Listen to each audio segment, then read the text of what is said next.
मुहर्रम की 10 तारीख को आप देखें, जब 9 तारीख आई 10वीं शब, अमर इब्न साद ने खबर भेजी कि हुसैन से कहो जंग के लिए तैयार हो जाए।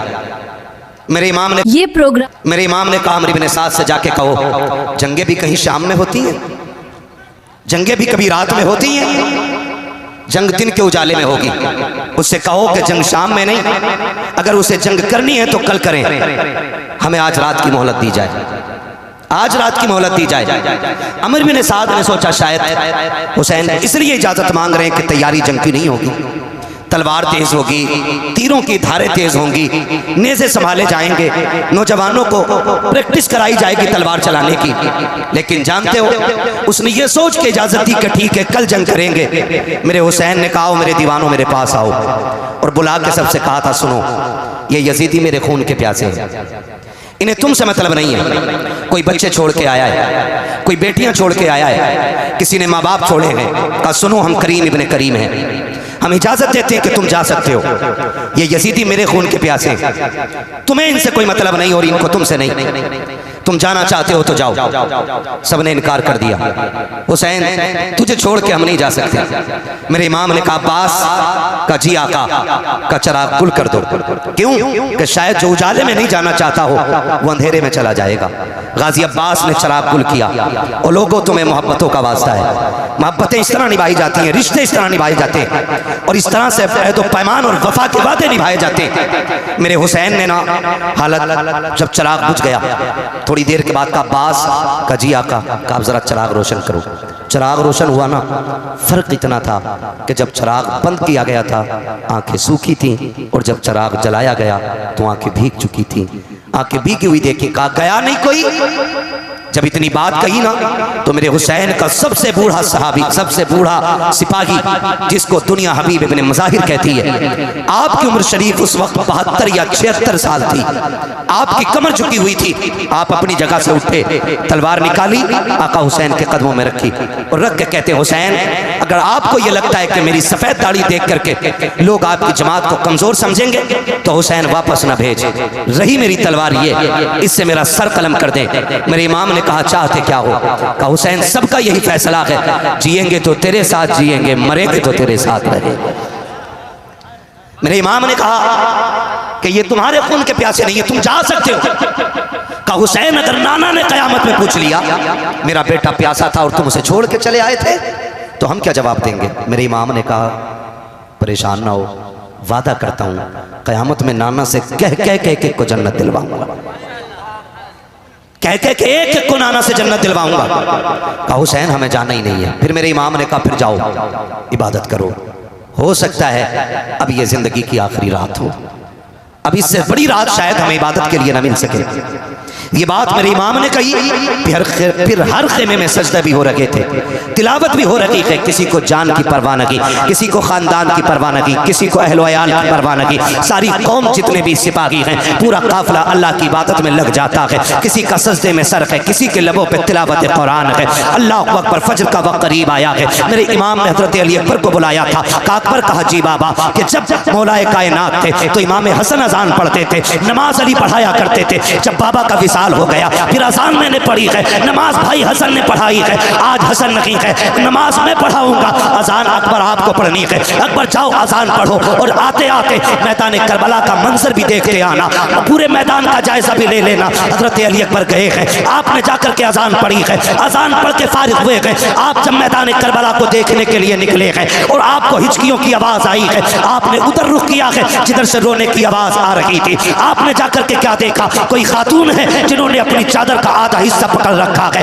करबला की जमीन को साफ करती जा रही है। वापस पलट के आए हैं। मेरे इमाम ने कहा था अकबर क्या तुम देखा है करबला का मैदान? का जी बाबा देख लिया है। का क्या क्या देखा है? का सब कुछ देखा है, लेकिन आज अजीब चीज देखी है। का क्या देख के आए हो? का बाबा करबला के मैदान में एक खातून को मैंने रोते देखा है, और सिर्फ रो नहीं रही थी बल्कि दुपट्टे से मैदान करबला की सफाई कर रही थी। इतना मेरे इमाम ने सुना है, आंखों में आंसू आ गए। अली अकबर ने कहा था बाबा मैंने कोई ऐसी बात न कही, आप रोए क्यों हो? कहा बेटे अकबर तुझे नहीं पता है, तूने जिसे करबला में देखा है वो कोई आम खातून नहीं बल्कि मेरी माँ फातिमा ज़हरा मदीने से चल के करबला आ चुकी है।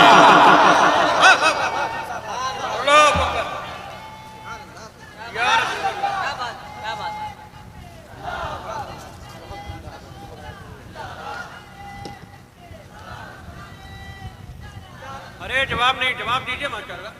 मुझे हैरत होती है, लोग खातून जन्नत की बात करते हैं, वो कैसे आ सकती हैं, वो कैसे आ सकती हैं। मैंने कहा जरा दिल पे हाथ रख के बता, तू 7 समंदर पार हो और तेरी माँ हिंदुस्तान में हो, रात के 3 बजे तुम्हारे पेट में दर्द उठे, फजर होने से पहले माँ का फोन पहुंच जाता है, बेटे खैरियत है। अम्मा क्यों? कहा रात 3 बजे से आंख नहीं लग रही है, रात 3 बजे से आंख नहीं लग रही है। फिर बेटा टूटे लहजे में बात करता है ना, तो माँ कहती है बेटे बीमार है ना? हाँ अम्मी तुझे कैसे पता चला?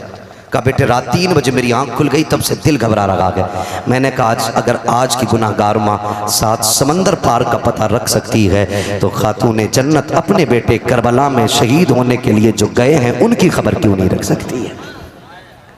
मुझे तो हैरत होती है लोगों पे। कहा अकबर तुमने जिसे देखा है ना, वो कोई आम खातून नहीं, मेरी माँ फातिमा ज़हरा है। कहा वो करबला में आ चुकी हैं, तारीख गवाह है। फजर पढ़ी, फजर के बाद का वक्त है, सुने खुद नहीं खाते हैं गैरों को खिला देते हैं, ऐसे होते हैं मोहम्मद के घर आने वाले, ऐसे होते हैं मोहम्मद के घर आने वाले। बहुत गौर से सुनिएगा, फजर के बाद का वक्त शुरू हुआ।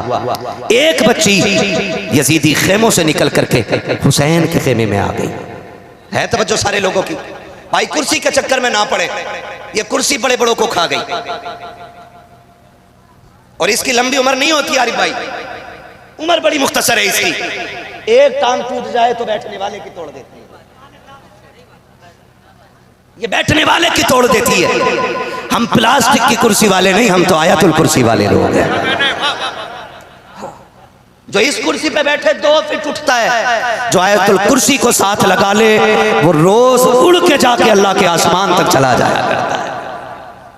ये आयतुल कुर्सी का उरूज है। तवज्जो है सारे लोगों की। जिसको जहां जगह मिल गई ये बैठ जाइए भाई। मैं देख रहा हूं एक कुर्सी पे 3 बैठे हुए हैं, कुर्सी पे भी सितम है।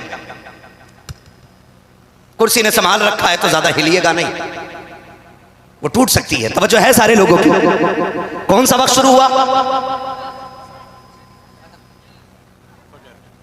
फजर की नमाज तो हो गई, फजर के बाद का वक्त शुरू हुआ। अमर बिन साद के लश्कर से एक बच्ची निकल के हुसैन के खेमे में आई। वो बच्ची टहल रही थी, सैयदा जैनब की नजर पड़ गई। जानते हो जैनब कौन है? जैनब वो है जिसने कम उम्र में सबसे पहले कुरान हिफ्ज किया है।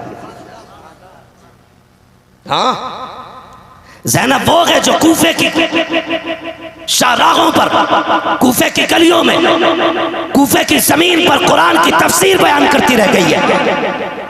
और मुझे तो बात समझ में ही नहीं आती है, हमारी कौम ने समझा क्या है करबला को। हुसैन जवान होकर के सीधे करबला नहीं गए। हुसैन वो गए जिसने 25 साल रियाजुल जन्ना में बैठ करके लोगों को हुजूर की हदीसें पढ़ाई है।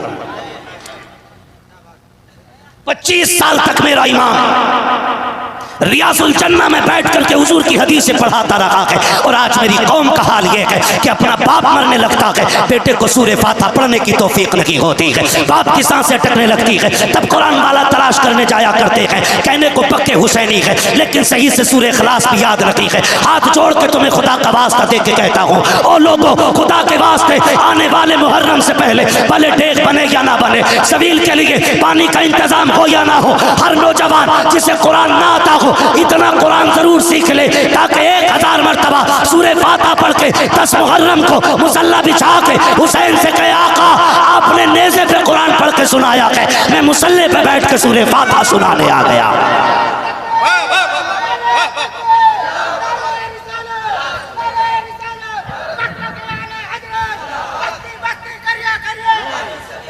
करेंगे इंशाअल्लाह, सीखेंगे कुरान, वादा करें इंशाअल्लाह, और नियत कर लेंगे तो इंशाअल्लाह कामयाबी मिल ही जाएगी, मिल ही जाएगी। हमने उन्हें मोबाइल चलाते देखा जिन्हें हिंदी नहीं आती। हाँ, एक कह रहा मुफ्ती अम्माद की तकरीर भेज दो, जिसे ये नहीं पता उधर कोई बैठा है क्या। तो हम लोग अंग्रेजी में मोबाइल चलाना सीख जाते हैं, तो क्या हमें कुरान पढ़ना नहीं आ सकता है? बोलो, आ सकता है कि नहीं आ सकता है? वादा करते हैं ना आज हुसैन के नाम पे, आने वाले 10 मुहर्रम से पहले इंशाअल्लाह हम कम से कम सूरे फातिहा जरूर सीख लेंगे, और जितना ज्यादा से ज्यादा सीख सको सीख लो। वरना हमारी कौम का हाल यही अलमिया भाई, हमारी कौम का हाल यह है, मस्जिद में 2 रकात पढ़ने जाता जिस दिन दूल्हा बनता। हाँ भाई, तो सुबह जब तक आए ना निकल के ना, दूल्हा इमाम निकल के ना आए ना, खड़ा रहता। क्यों? कि नियत नहीं बताई अभी किसी ने, नियत नहीं बताई। एक को नियत बताई, नियत तो बता दी, दे सजदे पे सजदा, सजदे पे सजदा। ये मेरे साथ का हादसा है, मैं किसी और की नहीं बता रहा हूँ, मेरे साथ का हादसा है भैया। वो सलाम ही नहीं फेर रहा है, पीछे वाले कह रहे कब सलाम फेरेगा, तो सजदे में कह रहे आके थोड़ी देर रुक जाए, सजदे में कह रहा है कि बस अब के आखिरी रकात है। ये हमारे दूल्हाओं की कंडीशन है। फिर गाड़ी घर से निकली है, 4 कदम चली थी कि हादसे का शिकार हो गई। माँ ने सर पे खाक डाली, बाप तड़प जाता है, हाय बेटे के हाथ की मेहंदी नहीं छूटी थी, अभी सेहरे के फूल नहीं टूटे थे, बेटे की जिंदगी का कारवां उजड़ गया है। खुदा की कसम खा के कहता हूँ, इतना कुरान सीख लो कि घर से दूल्हा बन के भी निकलो, अपने ऊपर आयतुल कुर्सी पढ़ के दम कर लो। अल्लाह की इज्जत की कसम, अगर वो राजी हो गया, जब तक लौट करके ना होगे, मौत भी तुम्हारे करीब नहीं आ सकती है। ये हकीकत है। हमारी कौम को नमाज नहीं आती, नमाज नहीं आती। हसन हुसैन उसमें भी बड़ा शीर। ऐसे बाबे हमारे बड़ा लंबा झंडा लगाया एक ने, उस पे लाल कलर का झंडा और उस पे लिखवाया हरे कलर से या हसन, बड़े शीन। और इलाज कर रहा है वो लोगों का। नहीं, पूछे ना इन उलमा से पूछे। इतना कुरान तजवीद की रियायत से याद करना फर्ज है जितने से नमाज मुकम्मल हो। ये याद रखिएगा, ये नमाज जनाजा नहीं है एक ने पढ़ ली तो सबकी उतर गई। ये नमाज जनाजा सबको अपनी अपनी नमाजें याद होनी चाहिए। करेंगे इंशाअल्लाह। अगली बात करूं, अगर तैयार हैं आप तो बोले जरा सारे या हुसैन। पीछे वाले थक गए, अल्लाह करे इनको हाथ उठाने की तौफीक मिलती रहे। मैं बद्दुआ नहीं करूंगा क्योंकि मेरे नबी पूरी जिंदगी इस उम्मत के लिए दुआ करते रहे। हाँ ठीक है, कह सकते हैं, जरा बोल दें या हुसैन।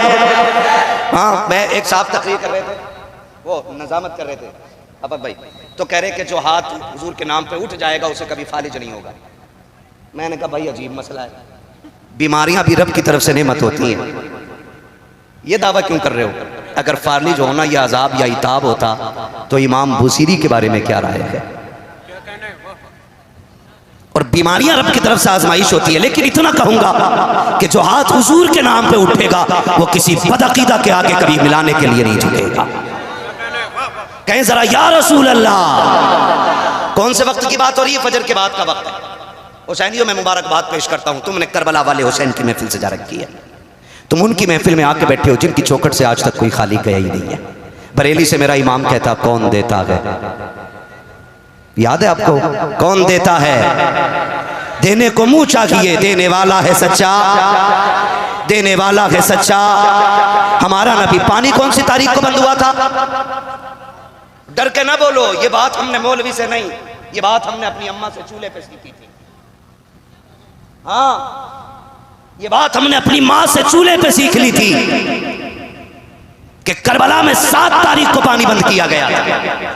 कितनी तारीख को? और जोर से, कितनी तारीख को? ये आवाज उन तक जरूर जानी चाहिए जिन्हें नई तहकीक का कीड़ा है। हाँ, कितनी तारीख को? हर सुन्नी हुसैनी बोले कितनी तारीख को? एक साहब तो कह रहे हुसैन गुस्ल करके करबला में गए थे। नई नई किताबें लाते निकालते। ठीक है जी, हम आला हजरत वाले लोग हैं जी, और जो आला हजरत कह गए वही हम मानने वाले लोग हैं। अब उनकी बात को रद्द करने के लिए उनसे बड़ा हजरत लेके आओ तो हम मानेंगे। उनकी बात को रद्द करने के लिए किसी चुटपुंजिया हजरत की नहीं मानेंगे। बस सीधी सी बात अपनी। जब मेरा इमाम लिखता है कि हुसैन 3 दिन के भूखे प्यासे करबला में शहीद किए गए, तो गोया इमाम ने कहा कि वो भूखे भी थे और प्यासे भी थे। तो कितनी तारीख को पानी बंद हुआ? जरा जल्दी बोले, सलामत रहें। कितनी तारीख को? 7, 8, 9, 10। 9 तक कितने दिन बने? 3, 7, 8, 9, और फिर चौथा दिन 10। सही बोल रहा हूं ना? हिसाब ठीक है मेरा? चौथा दिन ये 10 आया, 7 को पानी बंद हुआ है, 7 को पानी बंद हुआ, 10 की सुबह है, खेमों में पानी का एक कतरा नहीं है। अल्लाह करे ये मेरी बात आपके जहनों में उतर जाए। एक बच्ची यजीद के लश्कर से निकल के आई छोटी सी हुसैन के खेमे में। सैयदा ज़ैनब ने बच्ची को देखा, बुलाया बेटी इधर आओ। बच्ची करीब आई, कहा क्या बात है? कहा कौन हो तुम हमारे काफिले में तो नहीं हो ना? तो बच्ची ने कहा वो जो सामने वाला खेमा है ना वो हमारा है। कहा तुम्हारे बाप कौन है? कहा मेरे बाप को हुर कहा जाता है। हुर वो हैं जिन्होंने हुसैन पे पानी बंद किया है, और वो है जिन्होंने हुसैन का रास्ता रोका है। उनकी बच्ची 10 की सुबह में आ जा रही है। सैयदा ज़ैनब ने बुलाया, बुला करके कहा बेटी तब तो हमारी मेहमान बन गई हो। हमारे ख़ानदान का उसूल ये है कि हमारे घर पे जो मेहमान आया करते हैं वो कभी खाली नहीं लुटाए जाते हैं। ए बेटी आज मजबूरी है, हमारे घर पे पानी का एक कतरा भी नहीं है। अगर होता तो तुझे पिला दिया जाता, अगर रोटी होती एक लुकमा भी होता बेटी पहले तुझे दिया जाता। लेकिन आज अफसोस ये है कि हमारे खेमों में न पानी है न रोटी है, किससे तेरी मेहमान नवाजी की जाए। कहती है बेटी कभी वक्त मिल जाए तो मदीने आ जाना, वहां हम तेरी मेहमान नवाजी करके दिखा देंगे। अल्लाह अकबर। इतने में हुसैन की सकीना सामने से गुजरी है, आपके कानों में 2 बालियां थी। सैयदा ज़ैनब ने इशारा करके कहा था ज़ैनब से सकीना जरा इधर तो आओ। कहा क्या बात है फूफी? कहा बेटी हमारे घर पे मेहमान बन के आई है, हमारे घर पे आज देने के लिए कुछ नहीं है। अगर तेरी इजाजत हो तेरे कान की एक बाली से निकाल के दे दो। अल्लाह अकबर। अली का घर भी क्या घर है कि उस घर का हर एक बच्चा जिसे देखो वही शेरे खुदा मालूम होता है। हजरत सकीना ने कहा था फूफी जी निकाल लीजिए। कहा बेटी तेरे कान का जेवर है, क्या तू इजाजत देती है? तब सैयदा सकीना ने कहा था फूफी जान हमें जेवर से ज्यादा मदीने वाले मुस्तफा के घर से प्यार है, हमारा जेवर चला जाए हैरत नहीं है। अगर मेहमान दरवाजे से खाली चला गया दुनिया क्या कहेगी? तभी मैंने कहा था खुद तो खाते नहीं औरों को खिला देते हैं, ऐसे होते हैं मोहम्मद के घराने। नारे तकबीर, नारे रिसालत, जिक्र इमाम हुसैन हजरत अल्लामा मुफ्ती हम्माद रजा साहब क़िबला माशाअल्लाह। बहुत अच्छे, वाह। अल्लाह अकबर। तवज्जो है। बेटी किसकी है? हुर की। हुर कौन है? जिन्होंने पानी बंद किया। आ गई सैयदा के घर, तो आपने खाली नहीं भेजा, आपने खाली नहीं भेजा है, बल्कि अपनी बच्ची की बालियां उतार के कानों में डाली। और बच्ची जब वापस गई ना तो हजरत हुर ने देखा बेटी के कान में तो कुछ नहीं था। अब ये बालियां किधर से आ गई? बच्ची से पूछा बेटी ये कहाँ से लाई हो? बच्ची कहने लगी बाबा मैं सामने वाले खेमे में गई थी। तो कहा फिर? कहा उन्होंने ये बालियां दी कह के हमारे घर से कोई खाली नहीं जाता है। तो वो कहते हैं शायद तुमने बताया नहीं होगा कि तुम बेटी किसकी हो। कहा पहला सवाल ही ये किया गया था कि बेटी किसकी हो, मैंने बता दिया था मैं हुर की बेटी हूं। जब इतनी बात सुनी कहा बेटी जानते हुए तेरे साथ ये किया? बच्ची कहती है अब्बा जी अभी तूने जाना ही क्या है। कहा उसमें जिस खातून से मैं जाके मिली जिसे ज़ैनब कहते, जब उसने सीने से लगाया कहते बा आज तक मुझे माँ के कलेजे से लग के वो ठंडक नहीं मिली है जो अली की बेटी के कलेजे से लग के सुकून मिल गया था। कहा कि उसके सीने से लग के इतना सुकून मिला। हजरत हुर घुटनों पे आ जाते हैं। बच्ची ने कहा था अब्बा जी एक बात बताऊं? कहा क्या? कहा अब्बा मैंने उस खेमे के चक्कर लगाए हैं, मैंने उस खेमे में सकीना को देखा है। अब्बा उसके होठ सूख गए थे, पानी उनके खेमे में नहीं है, रोटी उनके खेमे में नहीं है। बाबा क्या बात है, हम तो नहर के मालिक बन के बैठे हैं, बड़ी बड़ी दौलतें हमारे पास है, क्या उस घर के बच्चों को हम पानी नहीं दे सकते? उस घर के बच्चे प्यासे हैं। हजरत हुर की आंख में आंसू आए। कहा बेटी तूने क्या देखा है? कहा अब्बा जी मैं पालने के पास से गुजरी, आकाश कर लेटा हुआ है, उसके बाजू में सकीना बैठी थी, वो झूला झुला के कहती थी हुसैन सब कहती थी असगर सब्र कर थोड़ी देर में पानी आ जाएगा, कुछ देर में पानी मिल जाएगा। अब्बा जी मैंने देखा है कि वो जो 6 माह का बच्चा था आज उसकी गर्दन एक तरफ हो गई है, आज प्यास की वजह से उसकी गर्दन लटक गई है, वो मुड़ के बहन को भी नहीं देख रहा है। अब्बा बात क्या है, हम उन्हें पानी क्यों नहीं दे सकते हैं? हजरत हुर की चीख निकल जाती है, कहते बेटी एक बात तो बता दे, जरा सच बता, अगर मैं जाऊंगा तो माफी मिलेगी कि नहीं मिलेगी? अगर मैं गया मेरा गुनाह बख्शा जाएगा कि नहीं? हजरत हुर की बेटी ने कहा था अब्बा जो मैंने देखा है वो तूने नहीं देखा है, वो इतने सखी हैं, इतने सखी हैं। अब्बा तुझे जाने में देर लगेगी, उन्हें माफ करने में देर नहीं लगेगी। अल्लाह अकबर। ये अली के घर की सखावत है, ये उनके घर की शान है। फिर मेरा इमाम जब खुतबा देने आया ना तो एक एक जुमला हुर के दिल के पार हो गया। क्योंकि बेटी का बयान ही हुर के दिल में जगह बना चुका था। अब हुसैन के जुमले अब उस पे मोहर का काम कर रहे थे। मेरे इमाम ने कहा जिसे जन्नत चाहिए मेरे हाथ में हाथ देते। खुदा की कसम ये जुमले हुर के दिल में घर कर गए और दौड़ के आके कहने लगे हुसैन माफी मिलेगी। मेरे इमाम ने फरमाया नाम क्या है? कहा मेरी माँ ने मेरा नाम हुर रखा है। कहा इसका माना क्या है? कहा आजाद। फरमाया जा हुसैन तुझे जहन्नम से आजाद करता है। हुसैन तुझे जहन्नम से आजाद करता है। उतरे नहीं घोड़े पे बैठे हुसैन। माफी तो मिल गई, अब कफारे का भी मौका दे। क्या करना? का तेरे नाम पे जान देनी है, इजाजत दे मैं जाना चाहता हूँ। मेरे इमाम ने कहा हुर जाओगे? कहा हाँ। फरमाया जाओ फिर खुदा हाफिज।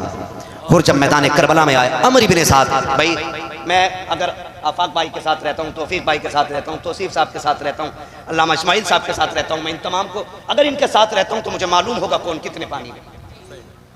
भाई अपने साथ रहने वाले को सब जानते हैं कौन कितने पानी में है ना, सब जानते हैं कि किसका वजूद कितना है। अमर इब्ने साद जानता था, एक मुद्दत हो गई थी हुर को उसके लश्कर में, उसे पता था हुर में ताकत कितनी है, कितने सिपाहियों का मुकाबला कर सकता है। हुर ने अमर इब्ने साद ने हुर के मुकाबले के लिए उनसे 7 गुना ज्यादा सिपाही भेजे। कितने? लगे तो नहीं है ना अभी असद भाई को भी सुनना, कितने गुना? 7 गुना ज्यादा ताकतवर सिपाही भेजे। हुर की तलवार उठी, बिजलियों की तरह उठी और टुकड़े करके डाल दिए। अमर इब्ने साद ने कहा हुर तुझे क्या लग गया भाई, कल तक तो ये ताकत नहीं थी और अब ये जुर्रत के अपने से 7 गुना ज्यादा ताकतवर लोग टुकड़े करके डाल दिए। मुस्कुरा के कहा कल तक यजीद के टुकड़ों पे पलता था, अब हुसैन की ठोकरों से उठ के आ रहा।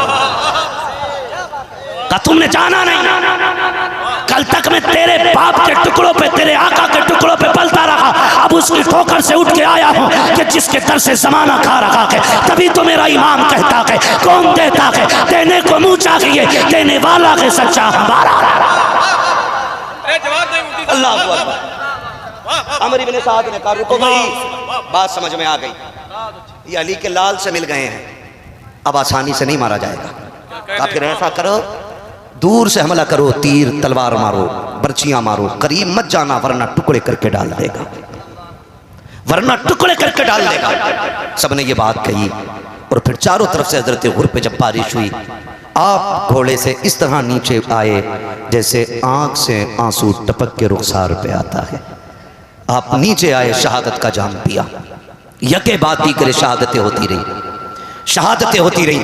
पहले जानिसारों ने शहादतें दी, फिर सहाबा ने शहादतें दी, फिर मौलाए कायनात के शहजादों ने शहादतें दी, फिर बारी आ गई हसन हुसैन की आल की। खुदा की कसम तारीख गवाह है, एक एक शहादत खून के आंसू रुला देती है। और बात यह नहीं है कि हम सीना पीटने वाले लोग हैं, अल्लाह का शुक्र है हम बरेलवी हैं, हम सीना पीट के अली अली नहीं करते, हम सीना खोल के अली अली किया करते हैं, हम सीना खोल के अली अली किया करते हैं। सीना पीटना हमारा काम नहीं है। 10 मुहर्रम को मेरे इमाम ने 71 लाशें उठाई हैं। कितनी जोर से? कितनी 71, 71 मेरा इमाम उठा के लाया। लोग बात करते हैं कि नहीं जी जी वो बेदर्दी से शहीद हो गए, बस इतना कह दो खत्म। तेरे अब्बा का एक बार एक्सीडेंट होता है तो खोल खोल के बताता, लाइट डाउन थी, नजर कम थी, चश्मा छोटा था, अब्बा को घोड़ा नहीं दिखा, टांग से टकराए, फिर हेलमेट उधर लगा, फिर नीलगाय में घुस गए, ताकि तेरे अब्बा के उसके दिल में दर्द पैदा हो जाए जो तेरे बाप का कुछ लगता ही नहीं। अगर हम हुसैन की शहादत उनसे खुल के बताएं जो पलते ही ज़हरा के टुकड़ों पे है, तो फिर पेट में दर्द क्यों होता है? हम इसलिए नहीं बताते कि रोक सीना पीटे, हम इसलिए बताते कि कुर्बानी कोई आम नहीं थी करबला की, वो यूं ही शहीद आजम नहीं है। हाँ, वजह उसकी 71 लाशें मेरे इमाम ने उठाई हैं और उनमें गैरों की नहीं, अपने अकबर की भी लाश है, उसमें कासिम के टुकड़े भी हैं।